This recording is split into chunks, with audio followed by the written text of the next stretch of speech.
எபிசோட்கான third promo எல்லாருமே பார்த்துருப்பீங்க. Watermelon star பயங்கரமாக தாக்கப்படுகிறார். இது இப்போ நடந்ததுன்னு பார்த்தீங்கன்னா இல்லை, இதெல்லாம் எப்பயோ நடந்துருச்சு.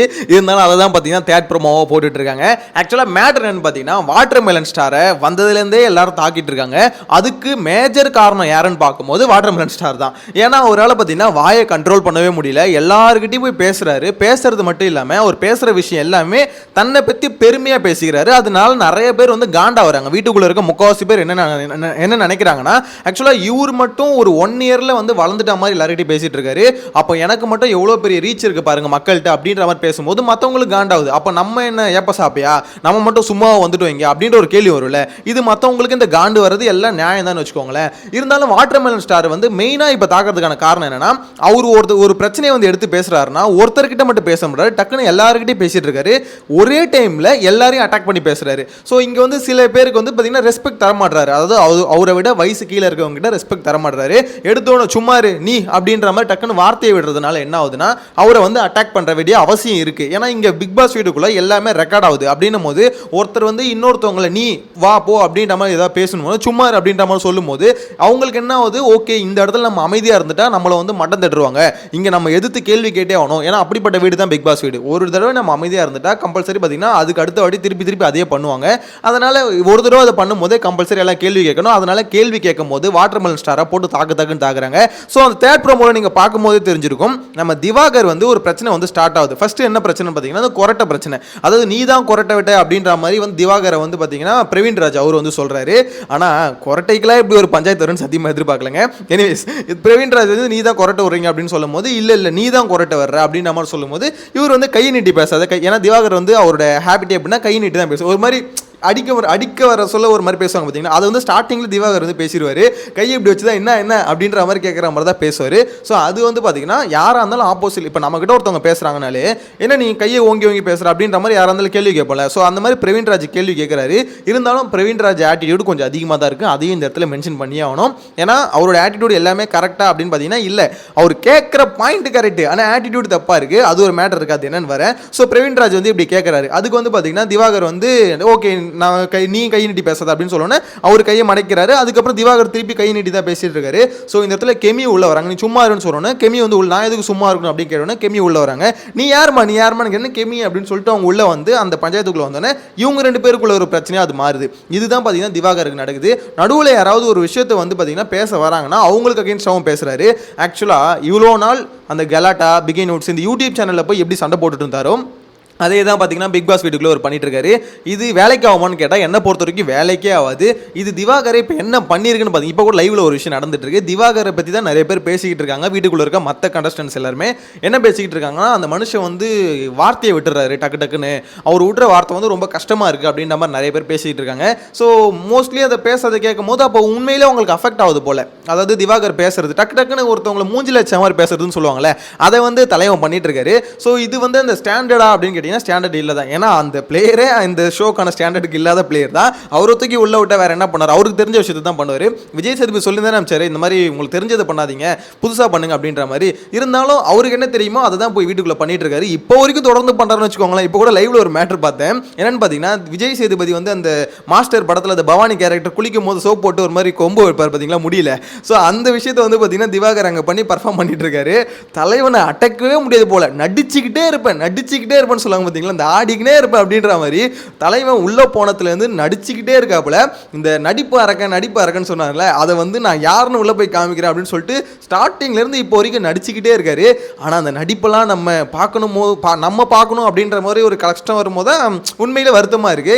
ஏன்னா நம்ம மட்டும் பார்க்கறது இல்லை, அது பிக் பாஸ் சேர்த்து காமிக்கிறார். ஆக்சுவலாக ஒரு நடிக்கிறது யாருக்கு தெரியுமா இப்போ காமிக்கிறாரு, மக்களுக்கு இல்லை, பிக் பாஸுக்கு நடிச்சு காமிக்கிறாரு. பாருங்க பிக் பாஸ் நான் எப்படி நடிக்கிறேன் அப்படின்ற மாதிரி நடிச்சுக்கிட்டே இருக்காரு.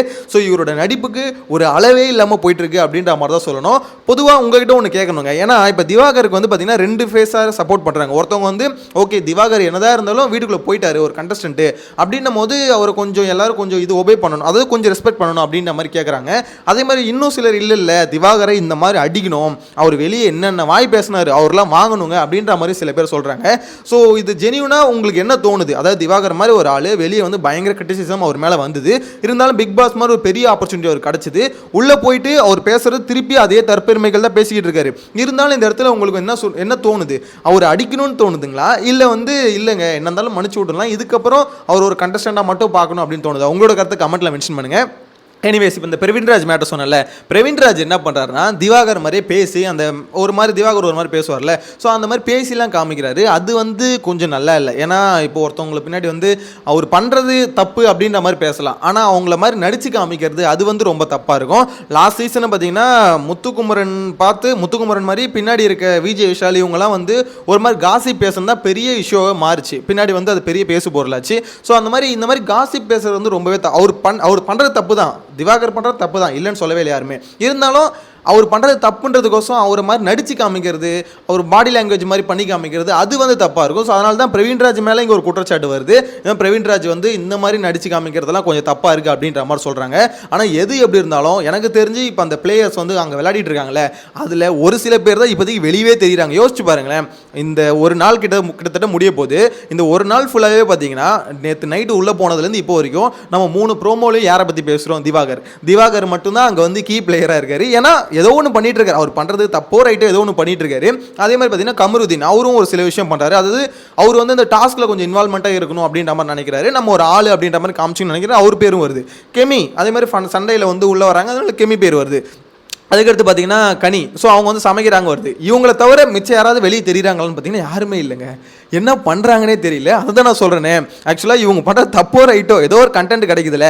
பிக் பாஸ் டீமை பொறுத்த வரைக்கும் என்ன நினைப்பாங்க, நாங்கள் திவாகரை உள்ள விட்டு தப்புன்னு சொல்லுவீங்க, ஆனால் எங்களுக்கு அவரை விட்டா இப்போ யாருமே கண்டென்ட் தரமாட்டுறாங்க பாஸ். அவர் அந்த மனுஷன் இருக்கிறதுனால தான் பார்த்தீங்கன்னா வீட்டு கொஞ்சம் ஒரு கண்டென்ட் வருது. எனக்கு தெரிஞ்சு திவாகரை அடித்து துரத்திடுவாங்க, அது க்ளீனாக தெரிஞ்சு போச்சு. அது ரொம்ப நாள் வச்சுக்க மாட்டாங்க அப்படின்றது கிளியராக தெரிஞ்சு போச்சு. அப்படி இல்லைனா இவங்க அடிக்க மற்ற கண்டஸ்டன்ட்லாம் அடிக்க திவாகர் மேல ஒரு பரிதாபம் மக்களுக்கு வரப்போகுது அப்படின்ற மாதிரி தோணுது. ஏன்னா அந்த பரிதாபம் வந்ததுன்னு வச்சுக்கோங்களேன், அது ஓட்டா கன்வெர்ட் ஆக வாய்ப்பு இருக்கு. ஆனா அதுக்கு ஒரே ஒரு விஷயம் மட்டும் திவாகர் பண்ணணும், என்ன தெரியுமா, வாயை மூடிட்டு இருக்கணும். ஏன்னா ஒருத்தவங்களை அடிச்சு அவங்க மேல பரிதாபம் வரணும்னா பேசிக்கா அவங்க என்ன பண்ணணும்னா அந்த அவங்க மேல இருக்க அந்த பெருமைகளை பேசுறத கொஞ்சம் நிப்பாட்டணும். தான் மேல இருக்க எல்லாரும் அட்டாக் பண்றாங்க, என்ன அட்டாக் பண்ற மாதிரி ஃபீலிங்கான ஒரு மூஞ்சை வச்சுக்கணும். ஆனா தலைவனுக்கு அப்படிப்பட்ட ஒரு ஃபேஸ் இருக்கான்னு பார்த்தீங்கன்னா இல்லவே இல்லை. அப்படிப்பட்ட ஒரு ஃபேஸை வச்சுக்கவும் தெரியாது. ஃபுல் அண்ட் ஃபுல் எங்க போனாலும் நான் கெத்தா, நான் ஒரு பயங்கரமான ஆக்டர், நான் சூர்யாக்கே சவால் விடுற ஆக்டர் அப்படின்ற மாதிரி வாழ்ந்த மனுஷனை தூக்கி பிக் பாஸ் வீட்டுக்குள்ள விட்டா என்ன பண்ணுவார்? அதே தான், அது நம்ம எல்லாம் என்ன எக்ஸ்பெக்ட் பண்ணமோ அதே தான் அங்கே பண்ணிட்டு இருக்காரு. ஸோ விஜய் சேதுபதி இதுக்கு எப்படி முட்டு கொடுக்க போறாருன்னு தெரியல. இல்லை விஜய் சேதுபதி திவாகரை போட்டு மூளையில் போட்டு முக்க போறாரான்னு தெரியல. ஆனால் ஏதோ ஒரு சம்பவம் ஒரு நாளே இவ்வளோ வேலை பண்ணுறாருன்னா இந்த ஒரு வாரம் ஃபுல்லாக தலைவன் எப்படிப்பட்ட சம்பவம் பண்ண போறாருன்றது ஆக்சுவலாக நான் வெயிட் பண்ணிட்டு இருக்கேன், ஈகராக வெயிட் பண்ணிட்டு இருக்கேன். ஏன்னா இந்த எவிக்ஷனை வச்சு பாதிலே தூக்கிடுவாங்களா அப்படின்னு தெரியல. ஏன்னா கிரிட்டிசிசம் வந்தால் கம்பல்சரி இவங்களை தூக்கிறத பற்றி யோசிக்கவே மாட்டாங்க. ஆனால் அதே சமயத்தில் பிக் பாஸுக்கு தேவை கண்டென்ட். அந்த கண்டென்ட் வேற யார் மூலியமாவது அது இல்லாமல் திவாகர் பார்த்தீங்கன்னா சும்மா இருந்தாருன்னா தூக்கிடுவாங்க. ஆனால் இப்போ திவாகர் மூலியமா தான் கண்டென்ட்டே வருதுன்னும் போது ஸோ தூக்கிறதுக்கு கொஞ்சம் வாய்ப்பு கம்மியும் அப்படின்ற மாதிரி தோணுது. ஸோ என்னை பொறுத்த வரைக்கும் அப்படி தூக்குனா அந்த அளவுக்கு நல்லா இருக்காது. அதாவது எப்படி சொல்லுது, மிட் வீக்லேயே ஏதாவது ஒரு டாஸ்க் வச்சு அது மூலியமாக தூக்குறது அந்த அளவுக்கு நல்லா இருக்காதுன்னு தோணுது. என்ன இருந்தாலும் வாய்ப்பு கொடுத்துட்டீங்க, ஒரு வாரம் வச்சு அடிச்சு உருட்டி பிரட்டியாவது வெளியே அனுப்பிச்சு விடுங்க அப்படின்ற மாதிரி தான் சொல்ல தோணுது. ஓவராலாக இன்னைக்கு ஒரு டேவை பொறுத்தவரைக்கும் இது வரைக்கும் நான் பார்த்ததை வச்சு சொல்கிறேன், திவாகர் அப்புறம் ஒரு சிலர் மட்டும்தான் எனக்கு தெரிஞ்சு வெளியே தெரியுறாங்க. ஸோ மற்றவங்க யாருமே பார்த்தீங்கன்னா அது எப்படி சொல்கிறது, சும்மா இருக்கிற இடம் தெரியாமல் இருந்துட்டு போய்டும்னு சொல்லுவாங்களே, அந்த மாதிரி தான் இருந்துகிட்டு இருக்காங்க. உங்களோட ஒப்பீனியனை கமெண்ட்டில் மென்ஷன் பண்ணுங்கள். திவாகர் இல்லைனா இந்த வீடு எப்படி இருந்திருக்கும், ரொம்ப பீஸ்ஃபுல்லாக இருந்திருக்குமா, இல்லை ப்ரோ அவர் இல்லைனாலும் இப்போ அவர் மட்டும் எடுத்துருங்களா அந்த இடத்துலேருந்து, இல்லைனாலும் கண்டென்ட் வந்திருக்கும் அப்படின்ற மாதிரி தோணுதா? உங்களோட கருத்து கமெண்ட்டில் மென்ஷன் பண்ணுங்கள். நெக்ஸ்ட் வீடியோவில் மீட் பண்ணலாம். Bye by.